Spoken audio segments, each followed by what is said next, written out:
because they're trying to figure out exactly who I am. And this comes from the fact that we have done so much damage to destroy them behind the scenes. They won't come out in the mainstream and say anything.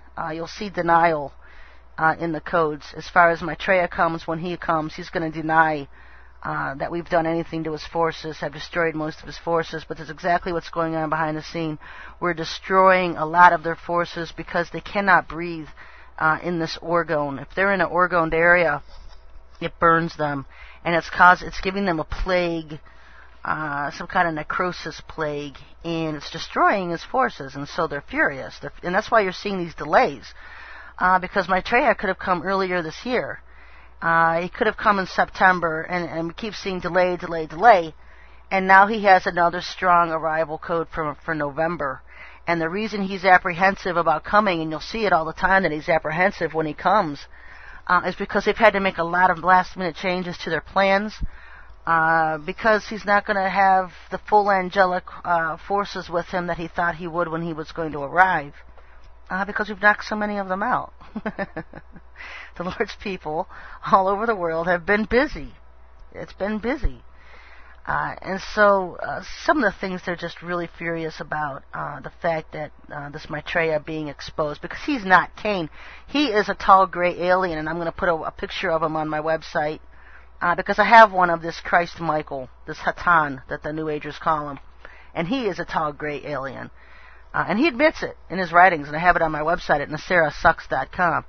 Well, Maitreya is the same thing, and so I'm going to put a picture of him. What he really is this tall gray alien, compared to the body that he has that you've seen in the pictures on my website under Maitreya.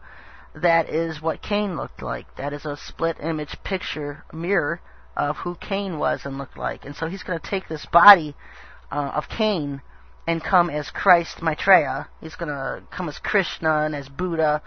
He's going to have at least 3 billion people in his back pocket the second he arrives, because he's going to have 1 billion Indians because they think he's Buddha and Krishna.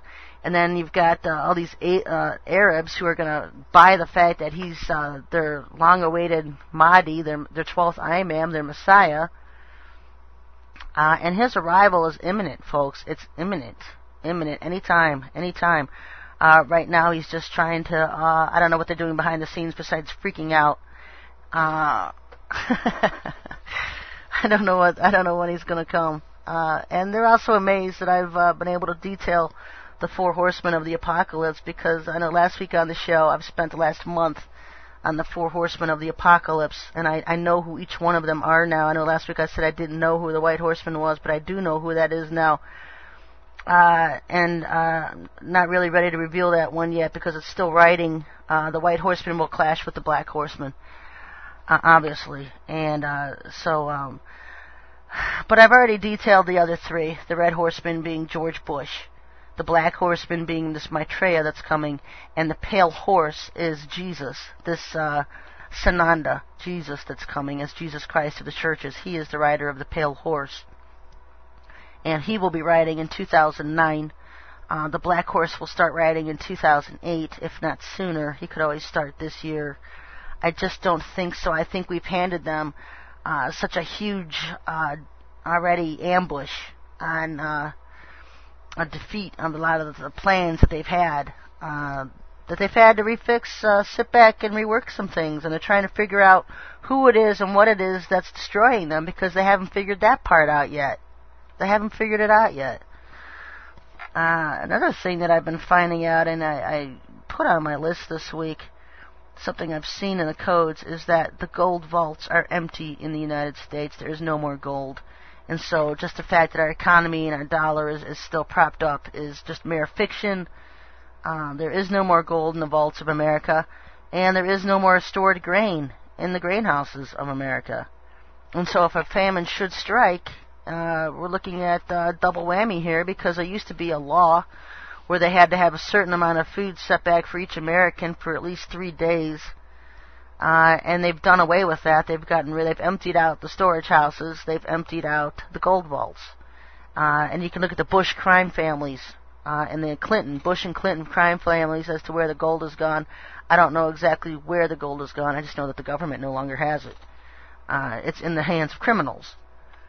And if you've been paying attention to 9/11, you know that the gold was taken out before the buildings were imploded. And so where's the gold at? No one's ever, questioned Bush about it. What'd you do with the gold that was in WTC? We know you took it out before you tore down the buildings, blew them up. So where's the gold at? I would just love to see some real reporters stand up and take these Satanists on.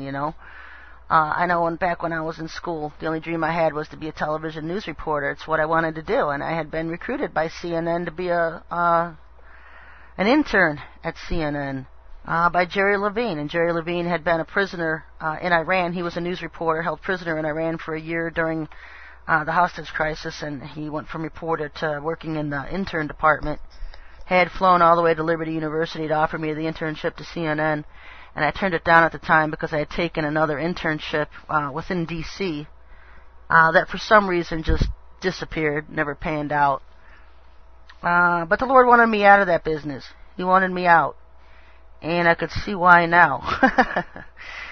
I would just love to be there, though, because I'd love to be taking all these freaks on. And the Lord just decided He didn't need me dead. So many journalists who do take them on end up dead. And so, if I'd been doing that, I wouldn't be doing this. And so, just part of where the cards fell as far as my career went. But that's the way things are falling. Things are heating up, and so as I keep revealing things and they keep scratching their heads and figuring out how it is I'm finding them out, they're studying my websites, they're studying my articles, and, like I said, if my website isn't back up in a day or two, I'm going to get 10 more of them up, so, we'll see where this goes. I'm getting nothing but runarounds and problems right now, with the Sherry Shriner site. The others are still up, most of them. I haven't been to every single one of them. Rahab is returning. I didn't even renew that one. It's the most least trafficked websites on the internet. I could put all the information on that website on just my Watcher file site alone and leave it at that. And so I think that's what I'll do. And just try to lessen the load a little bit for me instead of carrying so many different websites all the time. Narrowing them down and putting all the information. But I like it the way it is, because if they attack one site, all my others are still up. I still have all my articles on my other websites. So just because Sherry Shriner is down doesn't mean you can't get a hold of all my other articles and links to all my other websites and info. So it's been a busy week, folks. We're moving into a time where our days are numbered, literally numbered. I know a lot of people looking for false flags, and I just don't see anything for October. It just seems to me like November is more of an interesting month. The thing about November is that I'm Minnie the Jab, and I said we needed to come up with a nickname for this guy because his name is just too hectic to try to pronounce all the time. I'm Minnie